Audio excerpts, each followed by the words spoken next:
네, 여러분 안녕하세요. 네, 5주차 수업을 시작하도록 하겠습니다. 네, 오늘 주제는 쓰기와 정서적 요인이라고 하는 주제를 가지고 수업을 해보도록 하겠습니다. 네, 여러분 글쓰기 그 과제 계속해서 그 사이버 캠퍼스에 잘 올려주고 계시죠? 네, 글쓰기와는 별도로 지금 우리 수업 시간에 다루고 있는 내용은 글쓰기와 관련된 여러 가지 우리가 꼭 알아야 되는 그런 문제들. 사실 그 쓰기라는 것은 아주 오랫동안 인문학에서 가장 중요한 핵심적인 그런 과목으로 자리매김되어 왔습니다. 네. 자, 그러면 오늘 제가 그 다루게 될 내용은 뭔가 하면요. 쓴다라는 것을 그 독자와의 관계 속에서 좀 살펴보려고 하거든요. 저번 시간에도 제가 앞 시간에서도 누누이 여러 차례에 걸쳐서 말씀드렸던 것처럼 사실 이 쓰기라고 하는 것이 독자를 전제로 하는 것이라고 할 수가 있는 것이죠. 오늘날의 쓰기는 그리고 우리가 대학에서 다루는 쓰기는 모두 공적인 쓰기입니다. 공적인 쓰기는 사적 쓰기와 달리 항상 그것이 어떤 대상이든 간에 독자를 염두에 둔 글쓰기라고 할 수 있어요. 그리고 더군다나 오늘날 저자가 어떤 의도로 글을 썼든 간에 그 최종적인 의미는 사실 독자가 그것을 어떻게 받아들이느냐에 따라서 그 글의 최종적인 의미는 바로 그 독자에게 달려있는 것이죠. 그렇기 때문에 가급적이면 좋은 그 능력 있는 그 저자라고 한다면 본인이 글을 쓸 때 오해의 소지가 없게 내가 애초에 쓰고자 했던 바대로 독자에게 전달될 수 있는 그런 글을 쓸 수 있는 것, 이것이 사실은 글 쓰는 사람에게 있어서는 가장 중요한 부분이라고 할 수가 있는데요. 그럼에도 불구하고 우리가 말에 여러 가지 또 오해와 곡해와 또 뭐 여러 가지 그 과잉 해석과 또 의도적인 그런 그 잘못된 그런 해석 뭐 이런 것들이 난무하는 것처럼 글쓰기 역시 그렇습니다. 우리가 살아가고 있는 세상이 여러 그 다양한 사람들의 다양한 개성을 갖고 있는 사람들이 살아가고 있고 관점도 다르고 그리고 제가 첫 시간에 얘기했던 것처럼 시공간의 압축, 다시 말해서 비동시적인 것의 동시성, 그러니까 과거, 현재, 미래가 같이 더불어 살아가고 있는 그러한 사회에서는 더더군다나 본인이 이러한 의도로 쓴 글을 다른 사람이 다른 의미로 해석하는 경우가 비일비재하다라는 것입니다. 그렇기 때문에 우리는 문맥 속에서 우리의 의미가 이런 방식으로 읽혀질 수밖에 없는 그러한 그 글쓰기의 전략, 오해의 소지가 없는 아주 논리적이고 그리고 체계적이고 질서 잡힌 그러한 글쓰기가 요구되는 것이죠. 네. 자, 그런데 오늘날 새로운 글쓰기가 그 만연하고 있습니다.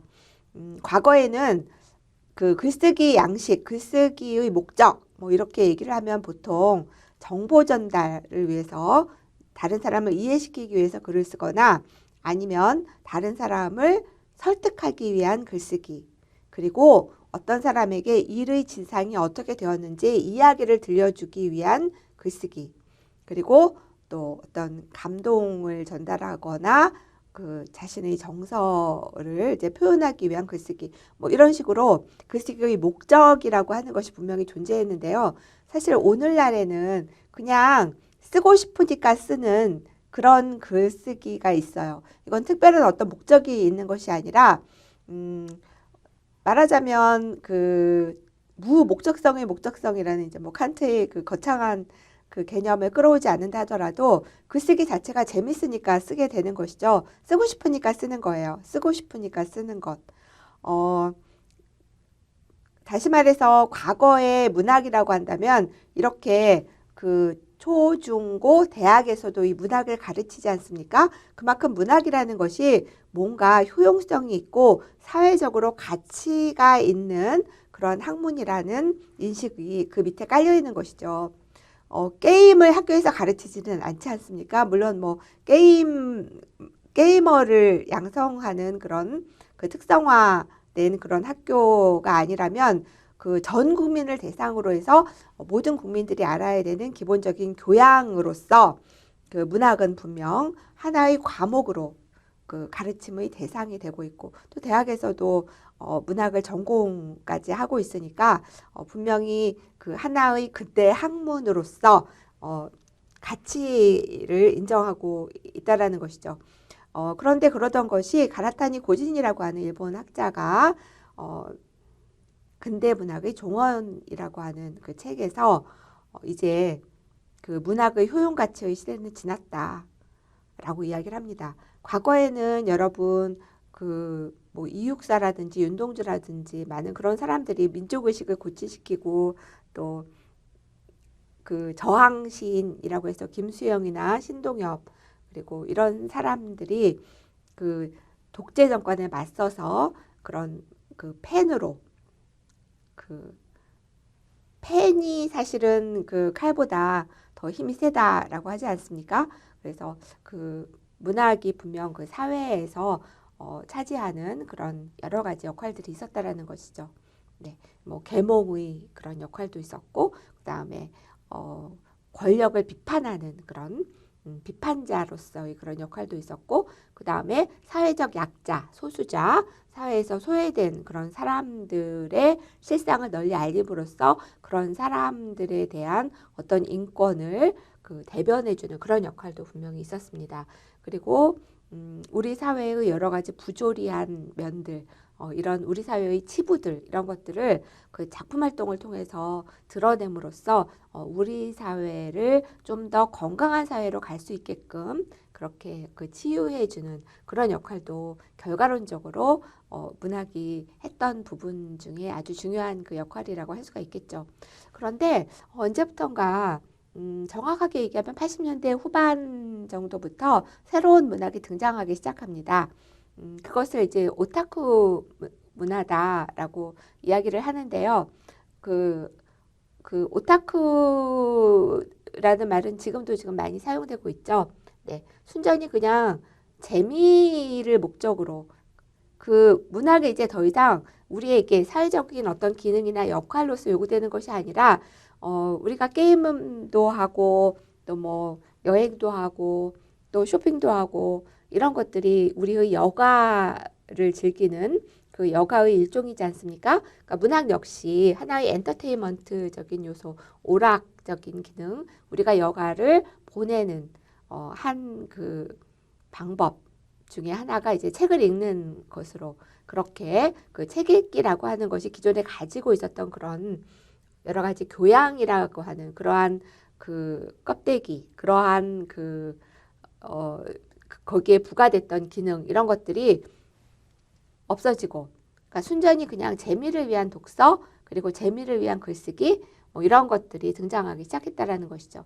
그러니까 작가도 글을 쓰는 사람도 내가 쓰고 싶은 글을 쓴다라는 것이고, 또 읽는 사람 입장에서도 뭔가 지식을 얻거나 뭔가 깨달음을 얻거나 뭔가 감동에 대한 기대를 갖는다거나 이런 것이 아니라 그냥 순전히 우리가 킬링타임용 영화를 보듯이 재미를 위해서 책을 읽기 시작하는 그런 세대가 등장했다라는 거거든요.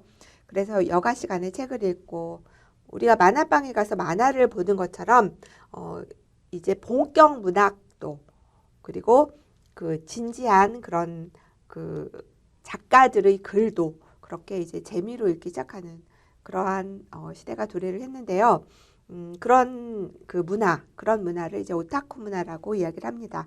근데 이 오타쿠 문화는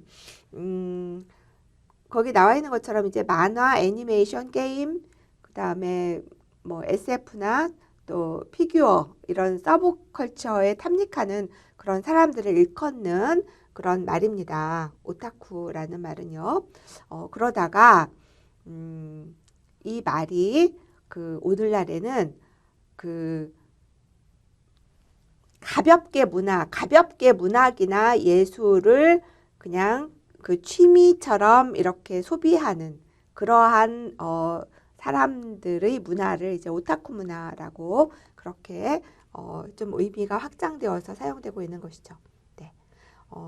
예전에는 그 소수의 그런 사람들이었다면 지금 그 오타쿠라고 하는 것은 고도의 소비 사회에서 그 문학을 그냥 소비하는 그리고 예술을 소비하는 그 소비라는 건 뭐예요?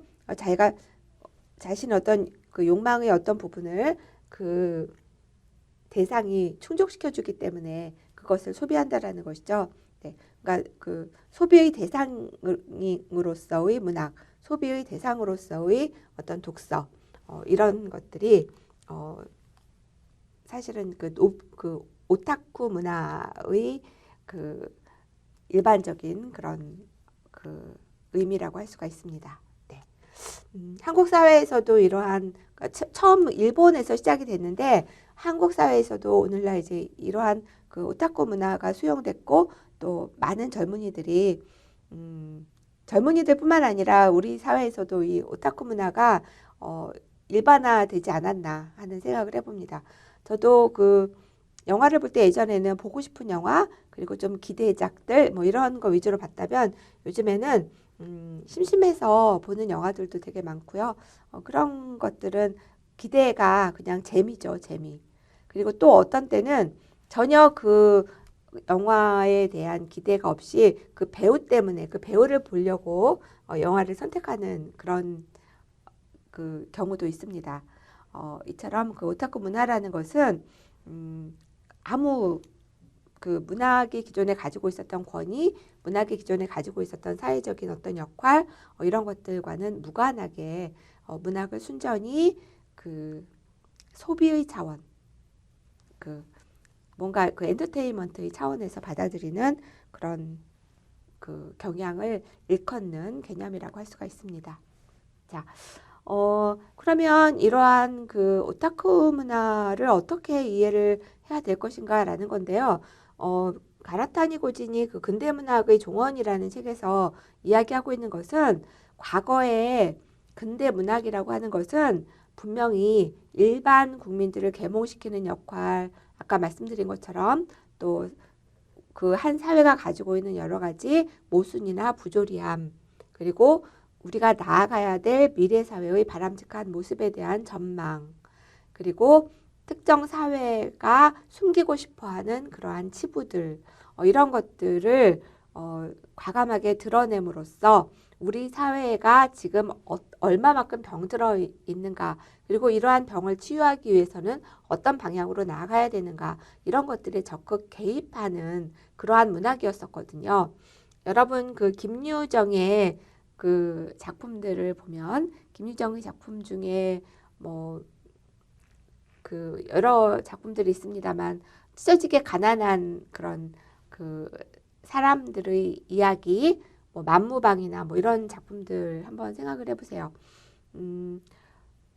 김유정 작품뿐만 아니라 뭐 그 1920년대, 30년대 나온 그런 작품들을 보면 그 시대가 얼마나 가난했고 또 식민지 그의 사람들이 그 어떤 방식으로 제국주의에 수탈됨으로써 그들의 삶이 망가져 갈 수밖에 없었는가. 그리고 김동인의 감자라는 작품에 보면 한 여인으로서 그러한 그 가난의 상황 속에서 어떤 식으로 그 몰락해 갈 수밖에 없었는가. 뭐 이러한 그 모습들을 그리고 있지 않습니까?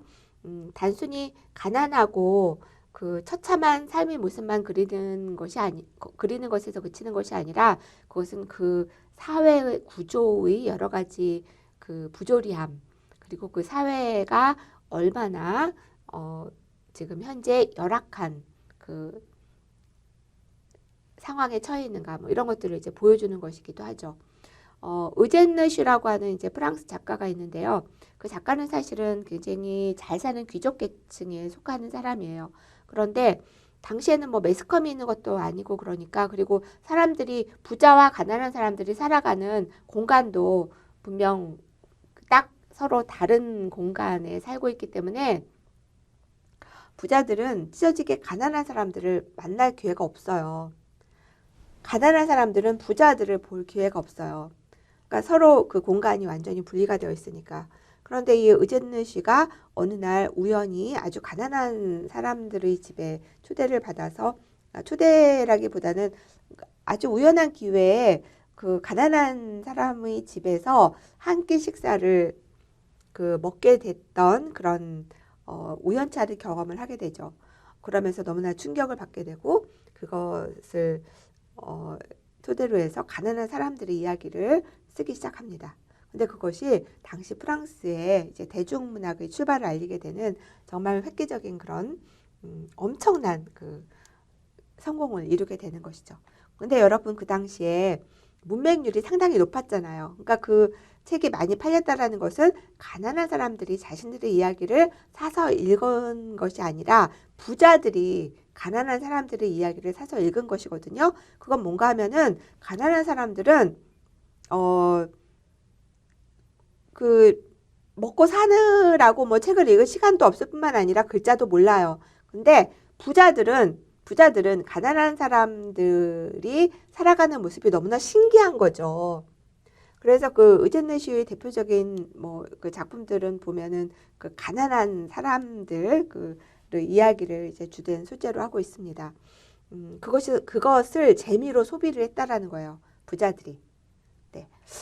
이런 것들도 사실은 문학이라고 하는 것이 부자들에 의해서 이제 재미로 그런 것들이 소비됐다고는 하지만 오늘날의 오타쿠 문화와는 분명 좀 차별화되는 지점이 있는데요. 그건 무슨 얘기인가 하면은 그동안 철저하게 은폐되어 있었던 가난한 사람들의 그 생존 그리고 살아가는 삶의 모습들 그들의 문화 이런 것들을 의제느 씨의 작품을 통해서 부자들이 접하게 됐고 또 부자들 중에는 정말 교양 있고 의식 있는 사람들도 많았을 거 아니에요.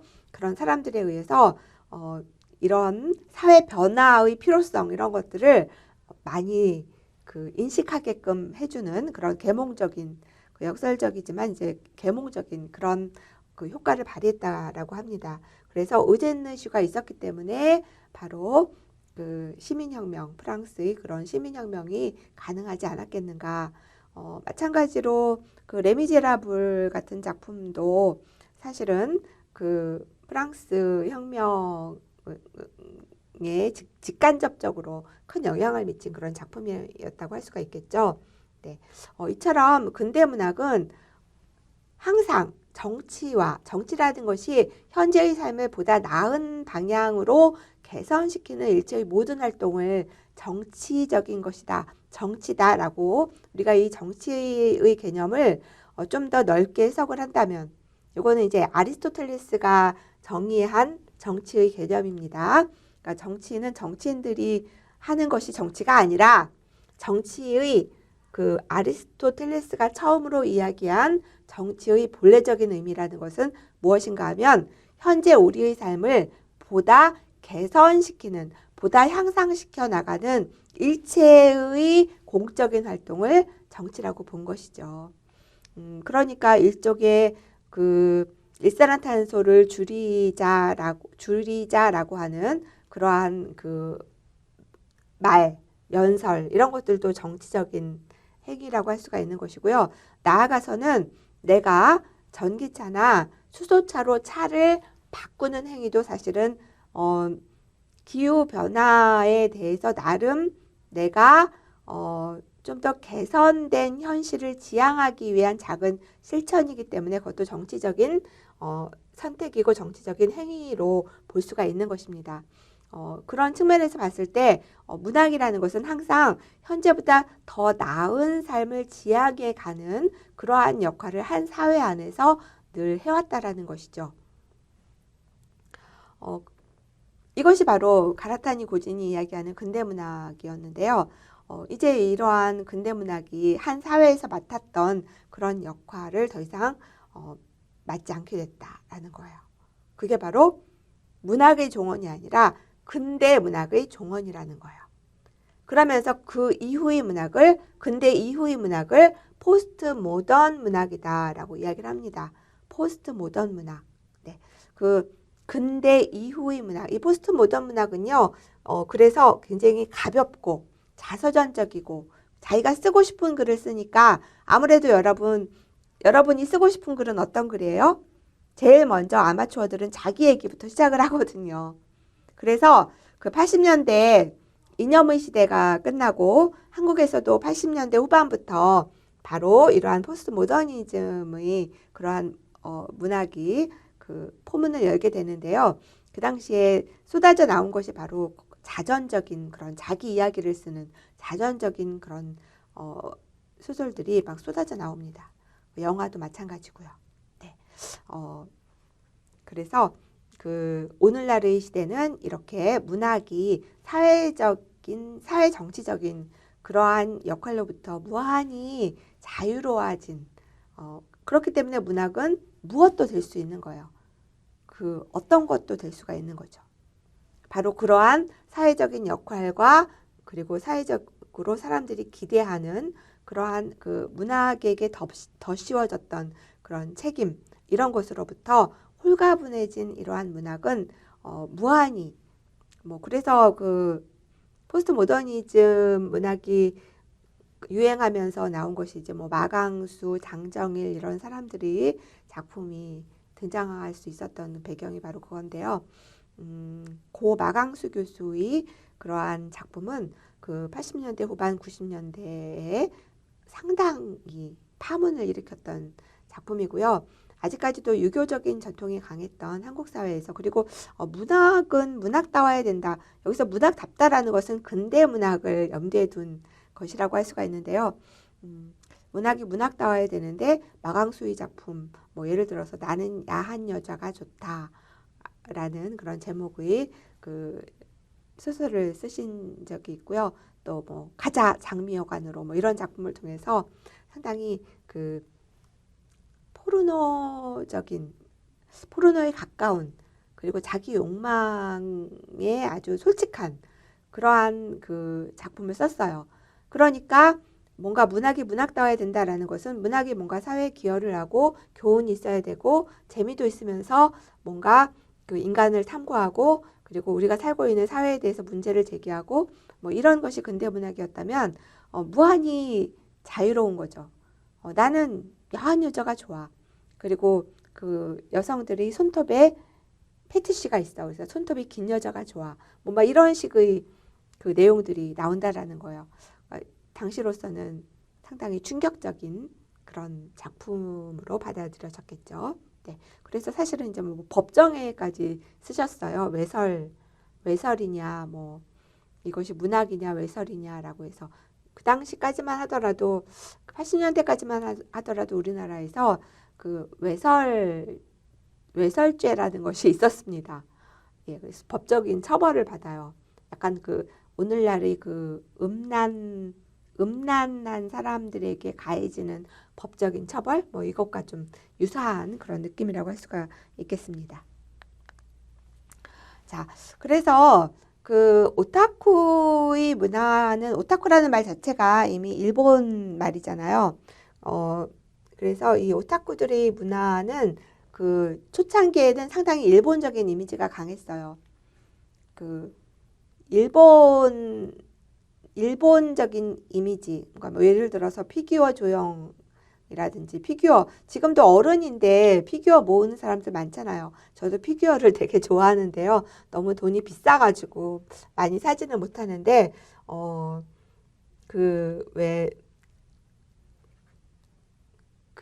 어른인데 그 아이의 상태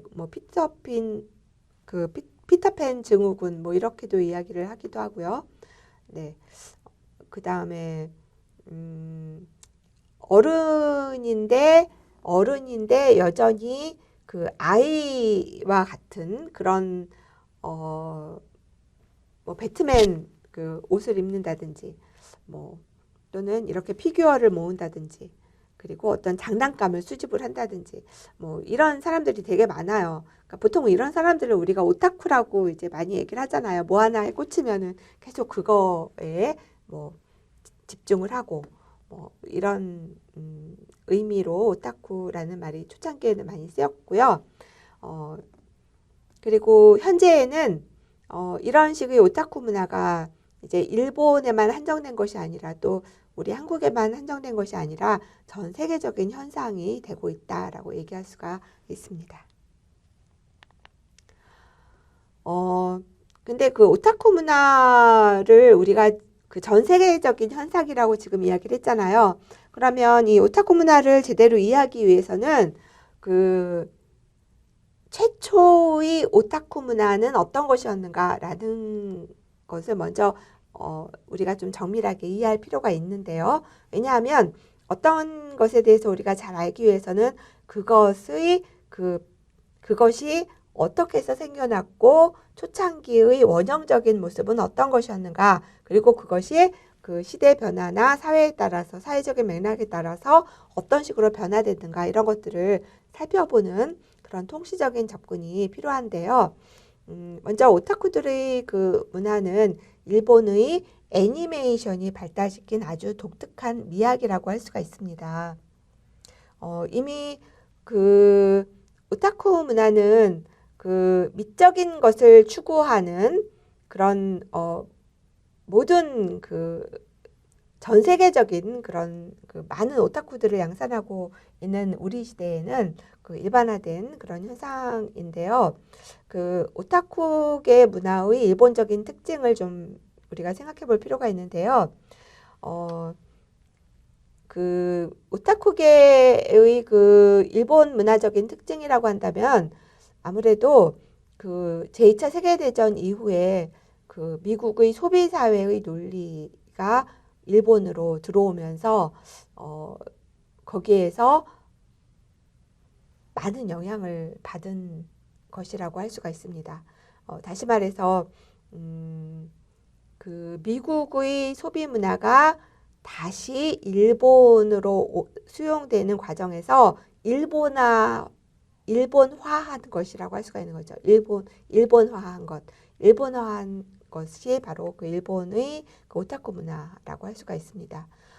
그래서 그 일본의 이미지는 뭐 그 상당히 그 서양인들이 보기에는 기묘하고 좀 일본풍스럽다라고 하는 그 일본다움이라는 것이 있는데요.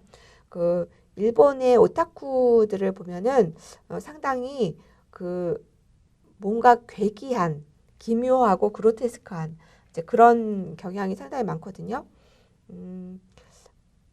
그 하이브리드적인 그런 상상력으로 이것을 이제 봐야 될 것인가, 아니면 단순한 그 소비 문화적인 것으로 봐야 될 것인가 라는 것에 대해서는 이 오타쿠 문화에 대해서 여전히 전문가들 사이에 좀 이견이 있습니다. 여러분, 하이브리드적인 상상력이라고 한다는 것은 하이브리드적인 것이다 라는 건 무슨 얘기인가 하면요, 그 어떤 기존의 그 이념이나 기존의 어떤 틀로도 설명될 수 없는 그런 잡다한 것들이 모여있는 그런 것을 이제 하이브리드적이다 이렇게 이야기를 하지 않습니까? 네. 그래서 잡다의 그 공동체, 잡다의 문화, 보통 그렇게 이야기를 합니다. 그러니까 오타쿠들을 보면은 저 사람이 오타쿠인 건 알겠는데 그 A 오타쿠와 B 오타쿠를 보면 너무 달라요. A 오타쿠는 완전히 그 피규어에 꽂혀서 자기가 돈을 벌면 그 뭐 집도 없고 뭐 차도 없는데 그 피규어가 비싼 것도 엄청나게 비싸거든요. 그러니까 그것만 막 사서 모으고 막 거기에 완전히 꽂혀가지고 그 소비를 통해서 내가 어떤 피규어를 갖고 있다라는 것 속에서 자신의 존재감, 그 자신의 어떤 그 정체성 이런 것들을 그 확인받는 이제 그런 사람들도 존재하고요. 그리고 또 어떤 한 그 작가에 꽂혀서 그 작가의 그 일거수일투족까지도, 그러니까 오늘날의 그 팬덤이라고 할 수 있는 것의 그 전 단계가 바로 이 오타쿠 문화라고 할 수가 있는데요. 그 사실 그 최초의 그 팬덤 현상이라고 하는 것도 일본에서 제일 먼저 일어난 현상이거든요. 그런 걸 보면은 이 오타쿠의 문화가 오늘날 그 문화의 그 저변에 다 깔려 있으면서 그것이 그 뭐 팬덤 현상이라든지 그것 이외의 여러 가지 그 새로운 어떤 그 소비 문화를 이끌어가는 그 하나의 그 배경, 토대로서 이렇게 작용하고 있다라고도 얘기할 수 있을 것 같습니다. 네.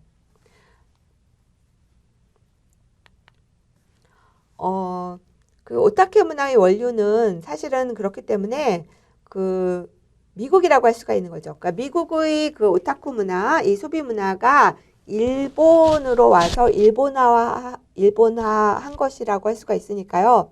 2차 대전 전후에 50년대부터 70년대에 걸쳐서 그 미국에서 수입된 서브 컬처 문화가 바로 그 일본의 오타쿠 문화다. 그래서 미국 문화가 일본화된 것이다. 이렇게 이야기를 해볼 수가 있을 것 같습니다. 그리고 그 문학에 있어서의 오타쿠 문학을 대표하는 대표주자가 바로 무라카미 하루키라는 작가입니다. 너무나 유명한 작가라 여러분 그 작품 읽어보신 분들도 많으실 것 같고요. 작품은 읽어보지 않았다 하더라도 이름 정도는 알고 계시지 않을까 하는 생각이 드는데요. 카프카 죄송합니다. 예, 하루키를 읽어본 사람이라면 하루키를 읽어본 사람이라면, 그러니까 이렇게 얘기하면 될까요? 하루키를 안 읽어본 사람은 많지만 하루키를 한 권만 또는 한 번만 읽어본 사람은 없다라고 얘기할 정도로 한 번 읽으면 정말 그 빠져나오기 힘든 정말 마력이 있는 작가라고 저는 생각을 합니다. 네. 근데 아무 내용도 없어요. 하루키 문학이 그 갖고 있는 매력은 그냥 그 우리가 향기가 짙은 커피를 마시는 것 같은 그런 소설이라고 얘기해야 될까요? 하루키의 작품에 보면은 뭐 브랜드명도 많이 나오고요. 그리고 뭐 고급화된 그런 예술 그리고 고급 문화에 대한 그런 호명 뭐 이런 것들도 많이 등장하고 있어요. 다시 말해서 좀 약간 고급화된 그런 그 문화나 이런 것에 대한 지식을 우리가 그 작품을 읽으면서 그 접하게 되고요.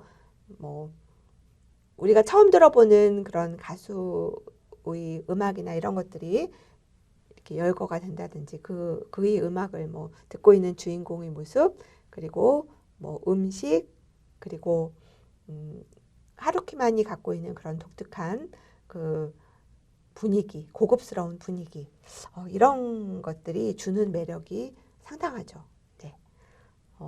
하지만 그 줄거리나 또는 그 근대 문학의 관점에서 보면 하루키 문학은 정말 논할 가치조차 없다 이렇게 비판적으로 보는 사람들도 많습니다. 근데 그 하루키도 진화를 해요.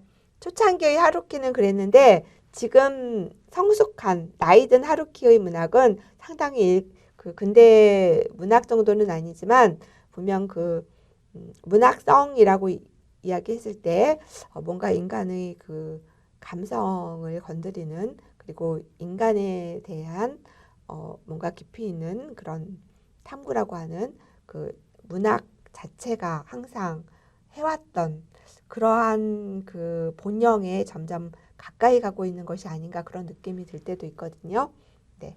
자, 그래서 문학에 있어서의 그 가장 대표적인 오타쿠 문학의 그 출발 주자라고 할 수 있는 사람이 바로 무라카미 하루키다 이렇게 얘기할 수 있을 것 같습니다. 네. 자, 1차 실수업은 여기까지 하겠고요.